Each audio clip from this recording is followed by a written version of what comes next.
On a aussi ça, on a nos soucis, ça, puis on lui dit, je vais pas casser ton casque là, là j'aurais des soucis.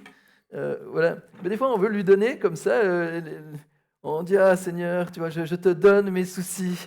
Ça, mais après on dit mais enfin, est-ce que tu vas réussir à les porter vraiment? Est-ce que tu, enfin, au final, on les garde. Euh, donc c'est aussi comment est-ce qu'on arrive à lâcher ses soucis. Mais ce matin, justement, on va voir quelque chose qui peut nous aider justement à lâcher un peu nos soucis. Et ma tablette me fait des soucis là. Euh, mais on va se tourner vers le livre de Josué ce matin. Et je vous invite à ouvrir vos Bibles ou alors vous pouvez suivre aussi sur le beamer, livre de Josué. Et j'espère que vous êtes bien ancrés parce qu'on on va faire du chemin ensemble. On va se plonger dans deux histoires dans ce livre de Josué. Alors, je vais juste le prendre, voilà. Là. Tac. La tablette est bientôt prête. C'est parti. Voilà, ça fonctionne. Voilà, donc on va se plonger dans ce livre de Josué, mais avant, justement, on parlait de soucis. Cet été, on a eu un souci dans notre maison. C'est que tout d'un coup, on a réalisé que on ouvrait un tiroir comme ça, il y avait des choses qui avaient été rongées, des aliments, et en fait, on a réalisé qu'on avait des souris qui s'étaient glissées dans notre maison. Je ne sais pas si vous avez déjà eu des souris dans votre maison, oui, ouais, oui, il y en a eu quelques-uns quand même. Moi, ça ne nous était jamais arrivé, mais moi, je me disais bien, des fois, je dormais, j'entendais un peu dans la paroi comme quelque chose qui bougeait comme ça. Ouais, je croyais que c'était des oiseaux parce qu'on dort sous le toit. Mais bon, je les entends plus maintenant, donc je pense que ça doit être les souris. Mais enfin bref, elles ont réussi à rentrer et puis à faire des dégâts. Et puis, voilà, c'est très pénible. Euh, mais je ne sais pas si vous avez déjà vu une souris de près. Ouais. Est-ce que vous avez à cœur de la tuer? Bon, ma femme, oui, là, à ce moment-là. Mais moi, j'ai de la peine, là. Quoi, heureusement, c'est pas moi qui les tuais directement. On avait une trappe pour ça, mais quand même, là, je vois sa petite mine, là, avec ses petits yeux, puis là, avec ses petites moustaches, là. Ça me fait mal au cœur. Puis moi, je suis spécialiste quand un chat, il attrape une souris. Moi, je ne peux pas la laisser se faire dévorer devant moi, là. Il faut que j'intervienne. Alors, j'y cours après. Sarah, elle me dit, non, laisse faire la nature. Et puis moi, non, je suis là, je sais pas. Je dis, je serais cette souris, moi, je serais heureux que quelqu'un vienne à mon secours, un être plus grand comme ça qui attrape ce chat. Enfin, bref. Mais voilà, enfin, malgré tout, leurs dégâts, elles me font pitié, puis j'ai compassion de ces bêtes, même si j'étais quand même content qu'on s'en débarrasse à la fin. Euh, mais pourquoi je vous raconte ça? Parce que quelque part, c'est un petit peu ce qu'on voit dans cette histoire, dans ce livre de Josué. Quelque part, Dieu fait un petit peu la même chose. À cause du péché, on mériterait tous la mort. Si on regarde l'être humain, comment il s'occupe de la terre que Dieu lui a donnée, on peut se dire, bon, ben, est-ce qu'on n'est pas un peu comme ces souris qui, au final, ravagent plus qu'on prenne soin. C'est le mandat de l'homme à la base de prendre soin de la création. Mais la question, c'est est-ce qu'on y arrive? Et quelque part, je crois Dieu est un Dieu juste, un Dieu qui fait justice. Mais il est aussi ce Dieu de grâce et d'amour. Et si à cause du péché, on méritait la mort, parce que Dieu est un Dieu de grâce et d'amour, eh ben, il nous sauve à travers une alliance incroyable. Je me suis dit qu'on allait parler de l'alliance ce matin parce que c'est de quoi parlent quelque part ces textes.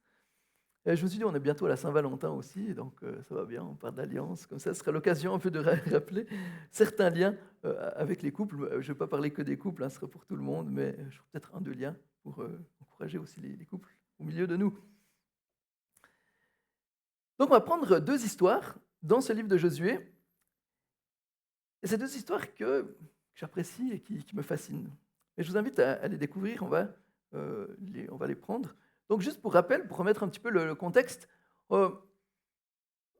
le peuple d'Israël était dans le désert, là, ils ont eu l'alliance là au Sinaï, etc. Puis là, Moïse ils arrivent vers le pays promis, et puis ils ont erré 40 ans là dans le désert, et puis au final, Moïse arrive à la fin là, et Moïse meurt, et puis c'est Josué qui va reprendre la tête du peuple, et ils vont s'emparer du pays promis. Promis que Dieu avait donné, pays que Dieu avait promis de donner à Abraham. Mais il lui avait dit qu'il ne lui donnait pas maintenant parce que le péché des habitants n'était pas encore arrivé à son comble. Et il y a déjà quelque chose d'intéressant là, dire que Dieu patiente, Dieu fait grâce, patiente, appelle à la repentance, mais à un moment donné, il y a le jugement, et quelque part, ce qu'on peut voir, ça peut nous étonner, dire c'est violent là, pourquoi Dieu il demande comme ça aux Israélites de prendre ce pays, d'éliminer tout le monde là. Il faut comprendre que c'est un jugement sur les peuples qui étaient là, qui n'avaient pas forcément des pratiques très réjouissantes. Voilà. Mais on est dans ce contexte, donc le peuple d'Israël, là, il rentre dans le pays promis. Là, ils sont au chapitre 2, on va prendre le chapitre 2 au début. Ils sont en train d'explorer, là, il y a 2 espions qui sont partis explorer Jéricho. Et, on va prendre le texte. Voilà. Alors attention, on y va. On va prendre Josué 2, 1 à 21. C'est marqué: Josué, fils de Nun, fit partir secrètement de Sittim 2 espions en leur disant: allez explorer le pays, en particulier Jéricho. Ils partirent et arrivèrent dans la maison d'une prostituée du nom de Rahab, et ils y couchèrent. On dit au roi de Jéricho: des Israélites sont arrivés ici cette nuit pour explorer le pays. Le roi de Jéricho envoya dire à Rahab: fais sortir les hommes qui sont venus chez toi, qui sont venus chez toi, qui sont entrés dans ta maison. En effet, c'est pour explorer tout le pays qu'ils sont venus. La femme prit les 2 hommes et les cacha. Puis elle dit: il est vrai que ces hommes sont arrivés chez moi, mais je ne savais pas d'où ils étaient. Et au moment où l'on allait fermer la porte, à la tombée de la nuit, ils sont sortis. J'ignore où ils sont allés. Dépêchez-vous de les poursuivre et vous les rattraperez. Elle avait fait monter les espions sur le toit et les avait cachés sous des tiges de lin qu'elle y avait arrangées. Ces hommes les poursuivirent par le chemin qui mène au gué du Jourdain et l'on ferma la porte après leur départ. Avant que les espions se couchent, Rahab monta vers eux sur le toit et leur dit: je le sais, l'Éternel vous a donné ce pays. La terreur que vous inspirez s'est emparée de nous et tous les habitants du pays tremblent devant vous. En effet, nous avons appris comment, à votre sortie d'Égypte, l'Éternel a asséché devant vous les eaux de la mer des roseaux, et comment vous avez traité les 2 rois des Amoréens de l'autre côté du Jourdain, Sion et Og, que vous avez exterminés. En l'apprenant, nous avons perdu courage et notre esprit s'est abattu devant vous, car c'est l'Éternel, votre Dieu, qui est Dieu en haut dans le ciel et en bas sur la terre. Et maintenant, je vous prie, jurez-moi par l'Éternel que vous aurez pour ma famille la même bonté que moi pour vous. Donnez-moi l'assurance que vous laisserez vivre mon père, ma mère, mes frères, mes sœurs et tous les leurs, et que vous nous sauverez de la mort. Ces hommes lui répondirent: nous le jurons sur notre propre vie, si vous ne divulguez pas ce qui nous concerne. Quand l'Éternel nous donnera le pays, nous agirons envers toi avec bonté et fidélité. Elle les fit descendre avec une corde par la fenêtre, car la maison qu'elle habitait était sur la muraille de la ville. Elle leur dit: allez du côté des montagnes, sinon vos poursuivants risqueraient de vous rencontrer. Cachez-vous là pendant 3 jours, jusqu'à qu'ils soient rentrés. Après cela, vous poursuivrez votre chemin. Ces hommes lui dirent: voici de quelle manière nous nous acquitterons du serment que nous avons fait à notre entrée dans le pays. Attache ce cordon de fil rouge à la fenêtre par lequel tu nous as fait descendre, et rassemble avec toi dans la maison de ton père, ta mère, tes frères et toute ta famille. Si l'un d'eux passe la porte de ta maison pour aller dehors, son sang retombera sur sa tête et nous en serons innocents. En revanche, si l'on porte la main contre l'un de ceux qui seront avec toi dans la maison, quel qu'il soit, son sang retombera sur notre tête. Si par ailleurs tu divulgues ce qui nous concerne, nous serons quittes du serment que nous avons fait faire. Elle répondit: qu'il en soit comme vous l'avez dit. Elle prit ainsi congé d'eux et ils s'en allèrent. Puis elle attacha le cordon rouge à la fenêtre. Voilà l'histoire de Rahab. Et on va prendre une deuxième histoire. Alors je suis désolé, là il y a du texte mais on va prendre une deuxième histoire, parce qu'on va un peu les comparer. Josué 9, 1 à 27. Alors on est plus loin. Les Israélites sont déjà rentrés dans le pays promis. Ils ont fait tomber Jéricho. Dieu était avec eux, donc Jéricho est tombé. Il y a eu la ville d'Aï aussi qui est tombée. Et puis voilà, on arrive à Josué 9. Il dit à la nouvelle de ces événements, tous les rois qui se trouvent à l'ouest du Jourdain, dans la montagne et dans la vallée et sur toute la côte de la mer Méditerranée, jusque près du Liban, les Hittites, les Amoréens, les Cananéens, les Phéréziens, les Éviens et les Jébusiens s'unirent d'un commun accord pour combattre contre Josué et contre Israël. Ils disent, bon, on ne va pas se laisser faire, là, hop, on s'unit pour combattre Israël. Les habitants de Gabaon, de leur côté, lorsqu'ils apprirent de quelle manière Josué avait traité Jéricho et Haï, eurent recours à la ruse. C'est un texte que j'aime beaucoup. Ils se mirent en route avec des provisions de voyage. Ils prirent de vieux sacs pour leur âne, ainsi que de vieilles outres à vin déchirées et recousues. Ils portèrent à leurs pieds des vieilles sandales raccommodées et sur eux de vieux vêtements. Et tout le pain qu'ils avaient pour nourriture était sec et en miettes. Ils allèrent trouver Josué au camp de Gilgal et lui dirent, ainsi qu'à tous ceux d'Israël, nous venons d'un pays éloigné, faites maintenant alliance avec nous. Les hommes d'Israël répondirent à ces Éviens, peut-être habitez-vous sur notre territoire. Comment ferions-nous alliance avec vous? Ils dirent à Josué, nous sommes tes serviteurs. Josué leur demanda, qui êtes-vous et d'où venez-vous? Ils lui répondirent, tes serviteurs viennent d'un pays très éloigné, à cause de la renommée de l'Éternel, ton Dieu. En effet, nous avons entendu parler de lui, de tout ce qu'il a fait en Égypte et de la manière dont il a traité les deux rois des Amoréens de l'autre côté du Jourdain, Sion, roi de Hesbon, et Og, roi du Bassan, qui vivait à Ashtaroth.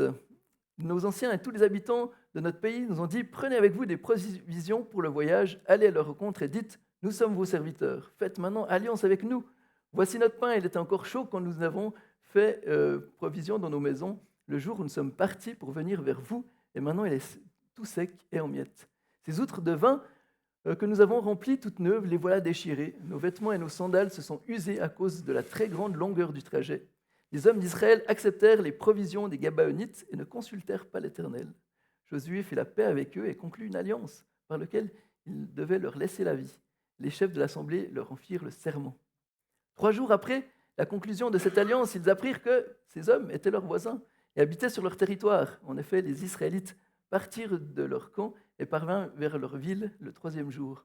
Il s'agissait de Gabaon, Képhira, Béroth et Kirjath Jérim. Ils ne tuèrent pas les Gabaonites parce que les chefs de l'assemblée leur avaient juré par l'Éternel, le Dieu d'Israël, de leur laisser la vie. Mais toute l'assemblée murmura contre les chefs. Tous les chefs dirent à toute l'assemblée, nous leur avons prêté serment au nom de l'Éternel, le Dieu d'Israël, et maintenant nous ne pouvons pas les toucher. Voici comment nous les traiterons, nous leur laisserons la vie, afin de ne pas attirer sur nous la colère de l'Éternel à cause du serment que nous leur avons fait. Ils vivront. Leur dirent les chefs, mais ils furent employés à couper du bois et à puiser l'eau pour toute l'assemblée, comme les chefs leur avaient dit. Josué fit appeler les Gabaonites et leur dit, « Pourquoi nous avez-vous trompés en disant, nous sommes très éloignés de vous, alors que vous habitez sur notre territoire? Maintenant vous êtes maudits, et vous ne cesserez pas d'être dans l'esclavage, et de couper du bois et de puiser l'eau pour la maison de mon Dieu. » Ils répondirent à Josué, « On avait rapporté à tes serviteurs les ordres de l'Éternel, ton Dieu, à Moïse, son serviteur. Il était question de vous livrer tout le pays et de détruire devant vous tous ses habitants, et votre présence nous a inspiré une grande peur pour notre vie. Voilà pourquoi nous avons agi de cette façon. Et maintenant, nous voici entre tes mains. Traite-nous comme tu trouveras bon et juste de le faire. » Josué agit envers eux comme il avait décidé. Il les délivra des Israélites qui ne les firent pas mourir, mais ils les destinèrent dès ce jour à couper du bois et puiser de l'eau pour l'assemblée et pour l'autel de l'Éternel à l'endroit que l'Éternel choisirait. C'est ce qu'ils font encore aujourd'hui. Voilà, on a traversé tout ce texte. Bon dimanche à tous. Voilà, jusqu'ici, la parole de Dieu. Donc on voit dans ces textes 2 histoires. On ne va pas regarder les détails de ces 2 histoires, mais on va soulever différentes choses. En fait, ces 2 histoires nous parlent de 2 alliances. 2 alliances incroyables, c'est le titre. Dieu a donné le peuple, Dieu a donné le pays aux Israélites pour qu'ils le prennent.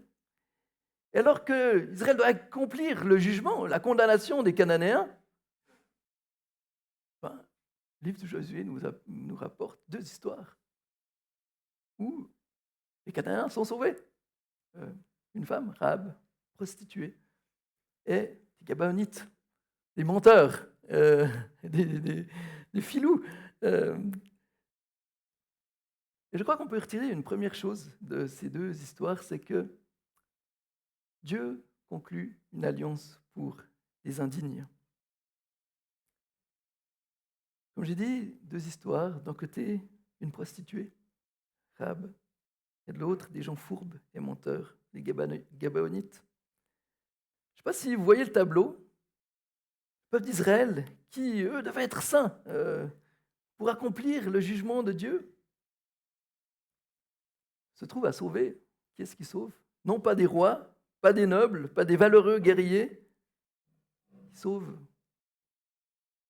une prostituée et sa famille, et des lâches et des menteurs.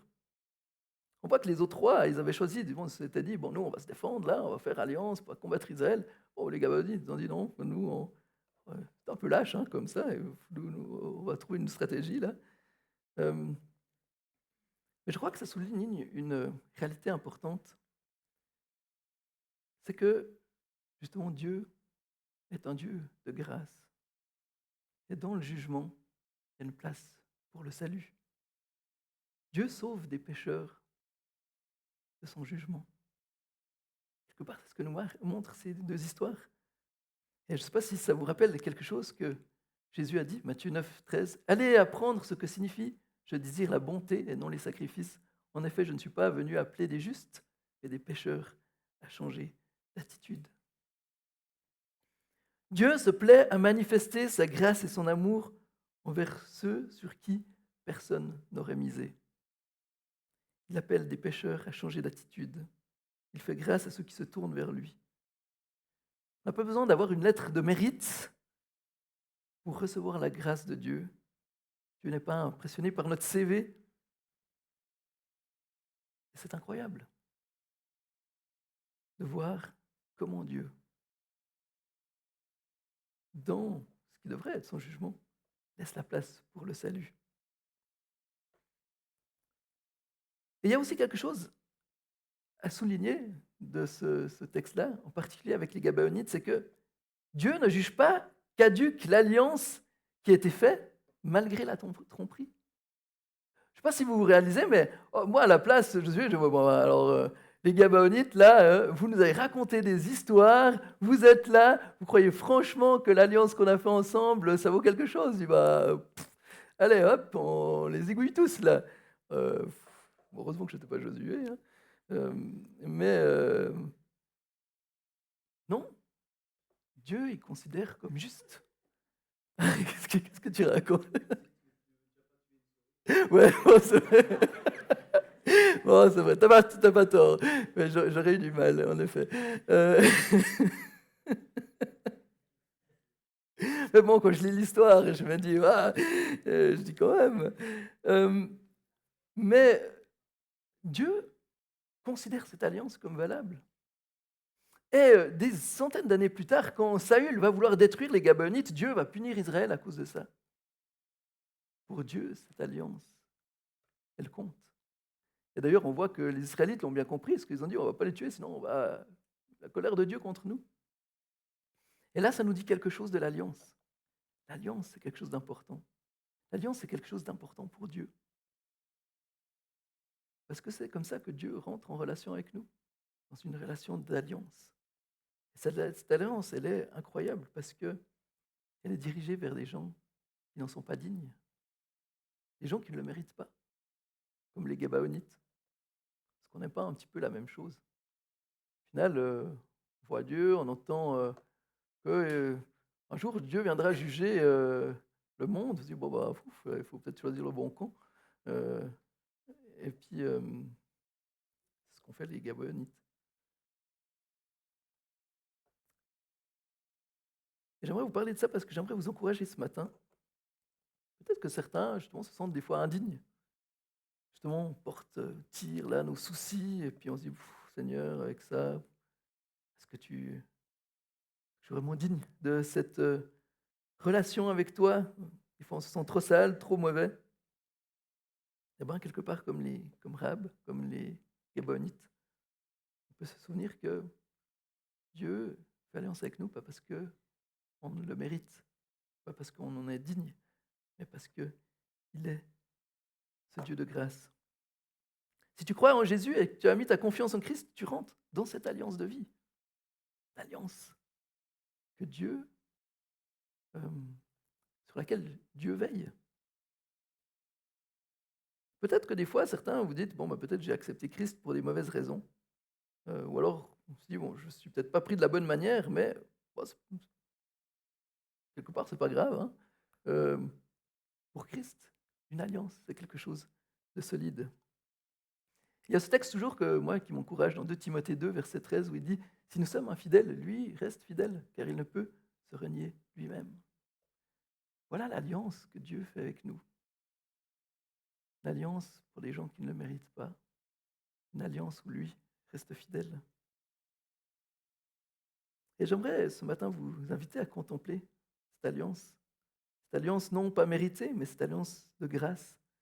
Cette alliance que Dieu fait avec chacun d'entre nous si on met notre espérance en lui.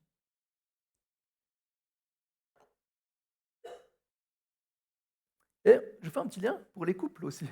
Euh, je dis que je parlerai un petit peu des couples. Euh, cette notion d'alliance, elle est importante. Et on en parle quand on fait des préparations au mariage, parce qu'on comprend souvent mal cette notion d'alliance dans notre société. Aujourd'hui, on pense beaucoup à des contrats. Chacun a sa part du contrat, puis souvent, il ne respecte pas sa part du contrat. Bon, bah, contrat, il ne vaut plus rien. Ben non, c'est pas comme ça. Dans l'ancien monde, quand on faisait une alliance, justement, on se mettait ensemble, puis c'était toujours devant le Dieu garant de l'alliance.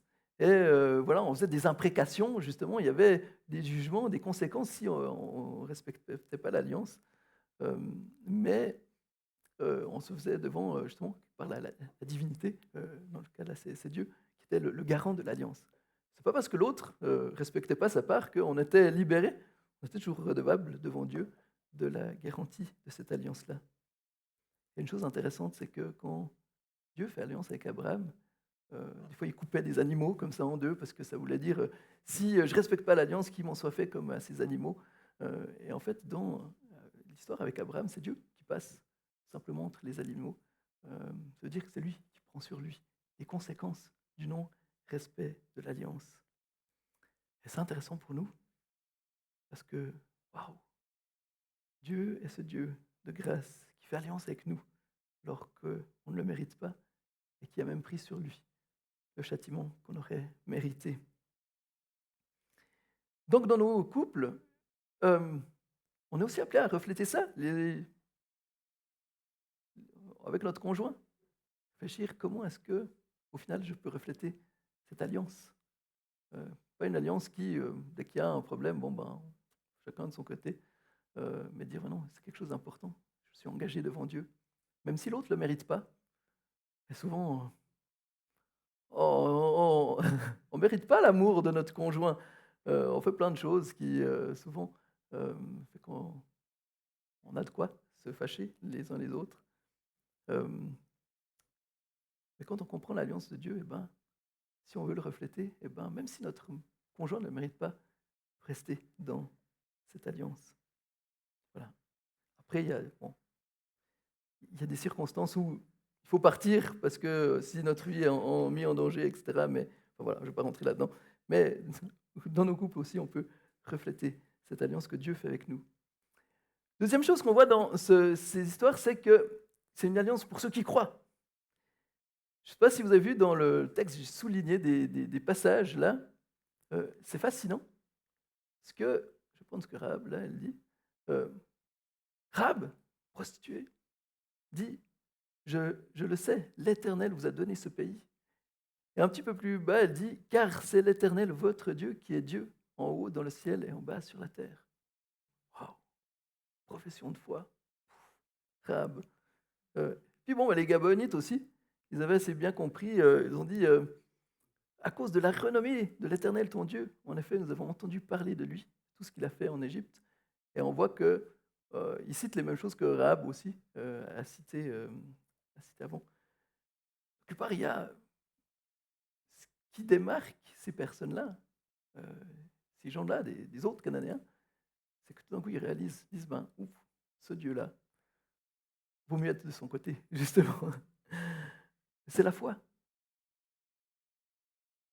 Dieu fait l'alliance avec ceux qui mettent leur foi en lui.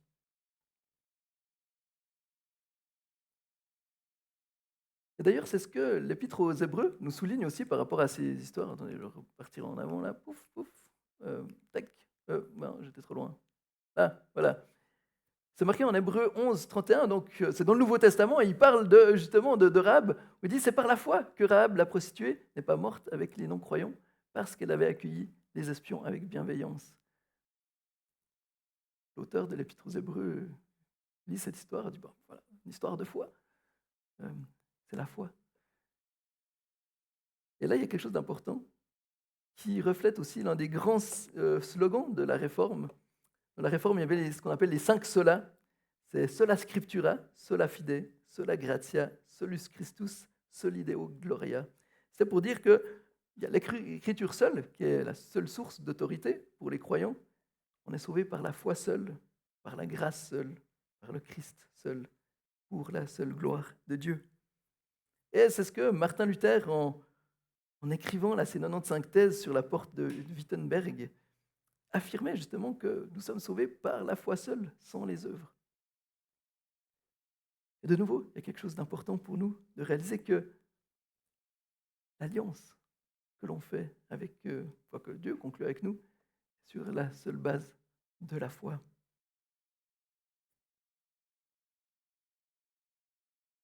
Mais pourtant, des fois, on a l'impression qu'on doit quand même en rajouter un petit peu. On dit, bon, bah oui, Jésus, je crois, je suis en relation, mais est-ce que je ne dois pas en faire un petit peu plus pour que Dieu m'aime vraiment?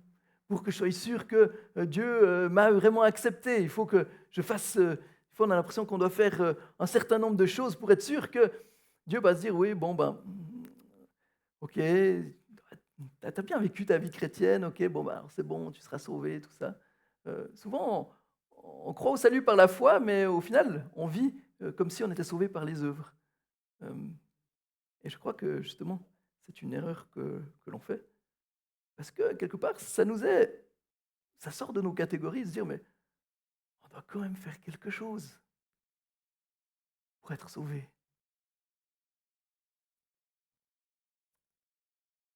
Sauvé par la foi seule. Incroyable.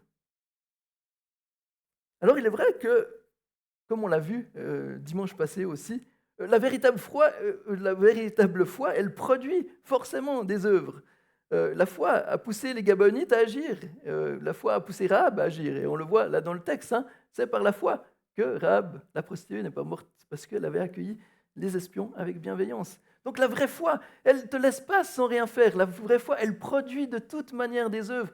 Ce n'est pas un effort qu'on doit faire en plus, c'est que si je crois, de toute manière, ça me met en route. Et ça rejoint ce que Jacques aussi, 2, 25, d'ailleurs Jacques en parle, hein, l'épître de Jacques, où il est dit « Rahab la prostituée n'a-t-elle pas de la même manière été considérée comme juste sur la base de ses actes, lorsqu'elle a accueilli les messagers et les a fait partir par un autre chemin ?» De nouveau, on parle de la foi avant dans Hébreu, là on parle des actes. Mais est-ce qu'ils se contredisent? Il y en a un qui me parle de la foi, l'autre qui parle des actes. Alors, bon, bah, elle est sauvée par... Pourquoi elle était sauvée? Par la foi. Mais parce que cette foi, elle lui a fait agir d'une certaine manière. Et de même, quand on met notre confiance en Christ, c'est par la foi. C'est la foi qui nous pousse à mettre notre confiance en Jésus pour notre salut.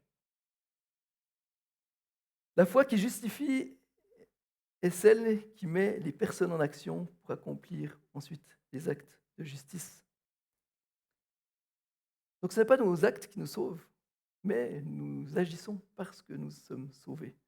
Nuance importante. Et c'est vrai qu'on a vu dimanche passé, alors je ne vais pas revenir sur le sujet, j'ai beaucoup apprécié le message de Dylan dimanche passé. Mais c'est vrai que des fois, on doit réaliser que on n'est pas... Des fois, on ne fait pas certaines choses parce qu'on manque de foi. Je crois que des fois, on ne fait pas certaines choses parce qu'on manque plutôt de passion ou d'amour. des fois, on manque d'émerveillement sur ce Dieu qui nous a fait une telle alliance. Et je ferai un lien avec la lettre dans l'Apocalypse, la lettre aux Éphésiens, où c'est dit, oh, les Éphésiens, ils faisaient plein de bonnes choses, là, ils étaient solides, mais ils avaient perdu leur premier amour. Et je me dis, des fois, c'est un petit peu ça dans nos vies. C'est pas qu'on manque de foi, c'est qu'on manque, on a perdu un petit peu cet amour pour Dieu qui nous émerveille et qui nous fait agir, non pas parce qu'on le doit, parce qu'on le veut. Donc j'aimerais vous encourager ce matin, mettons notre foi comme les Gabaonites, comme Rahab, remettons notre foi dans ce Dieu grand et redoutable. Tournons-nous vers lui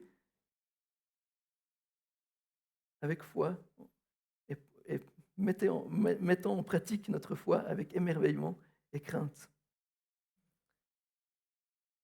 Et pour les couples aussi, comment est-ce que vous pouvez refléter ça dans votre vie de couple? Eh bien, tournez-vous l'un vers l'autre, ayez confiance l'un dans l'autre et manifestez toujours cette confiance en Dieu qui est là au milieu de vous.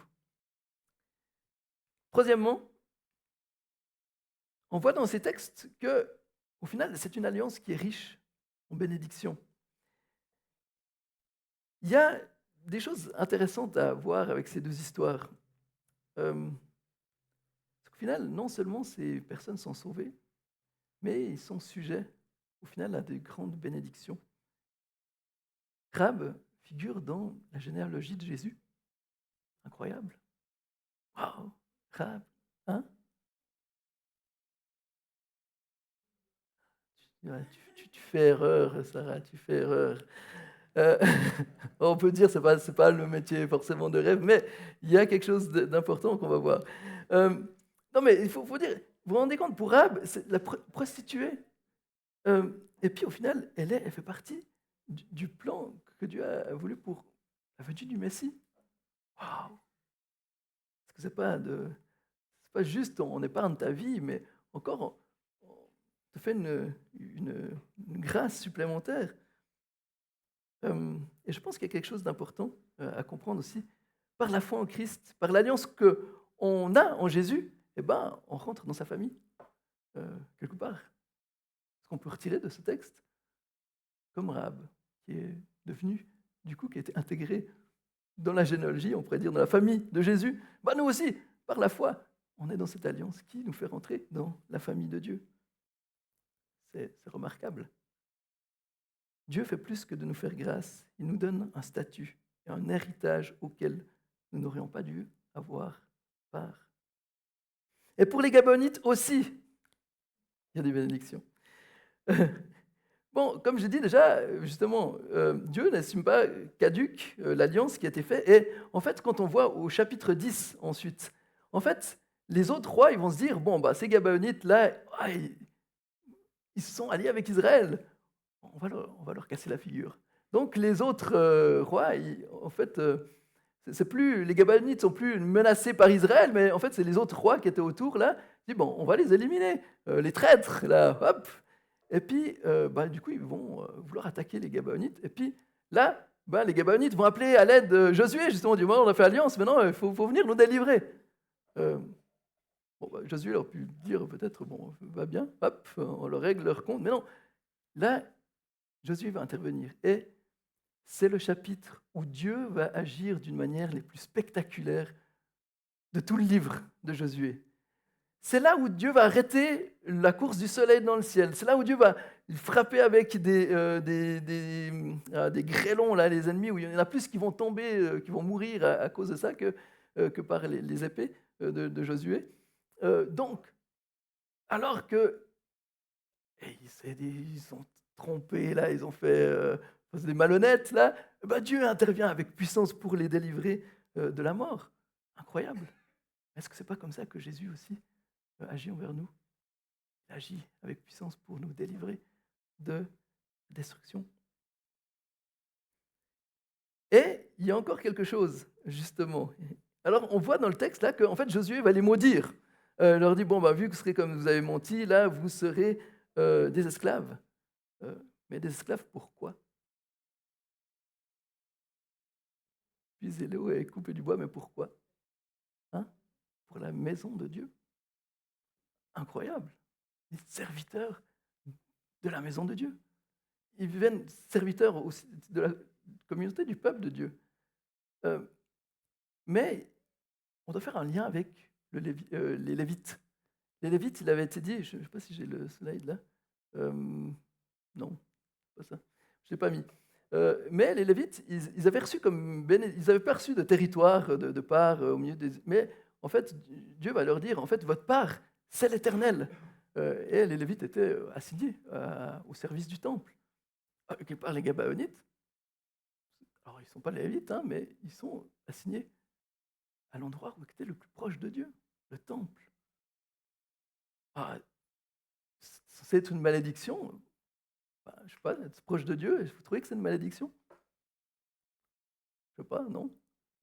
Vous êtes là, à l'endroit où la présence de Dieu est. Oh, bah, c'est une bénédiction, hein? Mais non, mais il servait. Oh, mais Sarah, non, mais j'ai un prof justement qui soulignait cet aspect-là, et je crois qu'il a raison. La malédiction qui devait tomber sur eux est changée en bénédiction. Mais est-ce que ce n'est pas ce que Jésus fait aussi avec nous? La malédiction qui aurait dû tomber sur nous, changée en bénédiction. On devient serviteur de la maison de l'Éternel. Waouh, quelle grâce!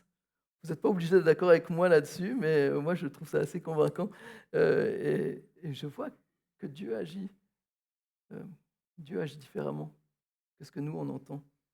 Euh, Dieu fait grâce, il nous sauve et nous amène dans sa famille et nous rend aussi, nous fait la grâce d'être à son service.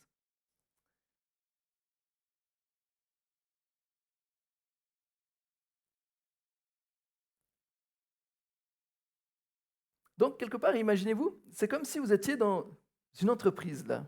Et puis, vous faites mal votre travail, voilà, vous êtes dans une équipe, là. euh, vous avez fait tellement du mauvais boulot que le patron, là, il décide de fermer votre département. Mais juste avant que vous soyez viré, là, vous arrivez à trouver une magouille pour changer in extremis de département, comme ça. Puis, bon, bah, vous êtes dans une autre équipe, là. Bon, le patron, il sait. Mais au mieux de vous licencier, bah, c'est comme s'il vous donne une place. Il vous donne une prime en plus, puis il vous donne l'assurance que votre poste ne sera jamais menacé. Et si un manager veut vous virer, eh ben, il aura affaire directement à lui. Même le patron, il va encore plus loin en vous offrant un héritage dans son entreprise. Vous direz, oh, c'est quoi comme patron ça? Eh ben, c'est ce que Dieu fait avec nous. On n'était pas dignes. On était indignes, on aurait mérité le jugement, mais non. Par sa grâce, il fait alliance avec nous, il nous amène dans sa famille, il nous rend héritiers de Christ et de ses bénédictions. Et ce qu'on lit en Éphésiens 1, verset 3, où il dit « Béni soit le Dieu et Père de notre Seigneur Jésus-Christ, qui nous a bénis de toute bénédiction spirituelle dans les lieux célestes en Christ. » Jésus, dans cette alliance, on est béni. Alors, ça ne veut pas dire qu'il n'y aura pas de difficultés, qu'il n'y a pas de soucis, mais justement, c'est notre espérance. Et des fois, je crois qu'on oublie cette dimension-là en tant que chrétien. Des fois, on a l'impression que la bénédiction, elle est là pour tout de suite, pour que nos vies soient belles, mais je crois que c'est parce que nous, en Occident, on a tellement des choses, tellement de choses, qu'on a l'impression que toute notre vie, c'est maintenant. Et que si Dieu nous bénit, ça doit être maintenant. On est très attaché à notre vie de maintenant. Mais Dieu a un autre projet. Il a son royaume qui vient. Et c'est ça notre espérance. C'est là qu'on sera béni de toute bénédiction dans les lieux célestes. C'est déjà une réalité maintenant, mais c'est là où elle sera pleinement révélée. Mais ça ne veut pas dire qu'on ne doit pas compter sur les bénédictions de Dieu chaque jour, mais voilà, on est en route. Je pensais au voyage du pèlerin. Si le pèlerin s'était arrêté en route, bon, bah, il ne serait pas arrivé à la cité céleste. De même, on marche, on est en route vers ce royaume dont on a été fait citoyen, et on se réjouit, les yeux fixés sur ce temps où on recevra toute bénédiction dans la présence de Dieu. Et ça, c'est une espérance forte sur laquelle on doit s'appuyer en tant que chrétien, justement, quand on a ces difficultés, quand on a de la souffrance, se rappeler qu'un jour vient où toutes larmes seront essuyées de nos yeux. Voilà, donc pour conclure, eh ben, deux histoires nous montrent une alliance de vie au lieu de la condamnation. Souligne que justement, il aurait dû avoir le jugement, mais que Dieu a fait grâce. Et c'est là qu'on voit combien l'Ancien Testament en fait nous parle de Christ. Jésus a dit que les Écritures parlaient de lui. Euh, donc quand on lit ces textes, on doit se rappeler de ça. Se rappeler comment ces textes nous amènent à Jésus. Et on voit que dans l'Ancien Testament, non, ce n'est pas un Dieu simplement en colère, comme ça, guerrier, qui extermine tout le monde. Non, c'est ce même Dieu, ce Dieu de grâce. Le même que Jésus a pleinement représenté sur terre. Il n'est pas là pour simplement anéantir sa création, mais pour la sauver. Et je trouve merveilleux que dans ces textes, déjà, on voit le caractère de Dieu. Ce Dieu qui sauve les indignes, qui fait grâce à ceux qui mettent sa confiance en lui, qui donne un héritage au milieu de son peuple. Donc voilà cette alliance dont nous sommes au bénéfice. Et comme je vous ai dit, des fois on manque d'émerveillement, que je être émerveillé ce matin et repartir cette semaine en vous émerveillant toujours de cette alliance. Parce que c'est fondamental. C'est justement quand on est émerveillé par ces choses que ça devient naturel de témoigner. C'est quand on est émerveillé par ces choses que ça nous devient naturel d'agir. C'est quand on est émerveillé par ces choses que ça nous devient naturel de devenir sel et lumière dans ce monde. Donc, j'aimerais encore vous encourager qu'on puisse être fortifié à marcher avec notre Seigneur dans cette alliance de vie. J'ai prié. Eh bien, Jésus, merci parce que tu es ce Dieu de grâce, ce Dieu incroyable. Et on a vu quelques facettes ce matin, mais Seigneur, tu es combien grand et large est ton amour et cette alliance que tu as fait avec nous. Et Seigneur, que dans cette alliance, on puisse trouver cette assurance que tu es là, que tu n'es pas contre nous, mais que tu es au contraire pour nous. Seigneur, merci parce que si on est rassemblés ce matin, c'est justement pour nous rappeler de ces réalités. Seigneur, tu connais chacun là où on en est, ce que l'on vit. Tu vois aussi peut-être certains chariots que l'on tire derrière nous. Et qui sont là, tu connais les questions dans nos cœurs, dans nos pensées. Seigneur, donne-nous de trouver en toi Jésus la paix dont on a besoin, le secours dont on a besoin et l'assurance dont on a besoin. Merci parce que tu es fidèle et tu ne manques pas à ton alliance. Bénir chacun en ton nom Jésus. Amen. Merci.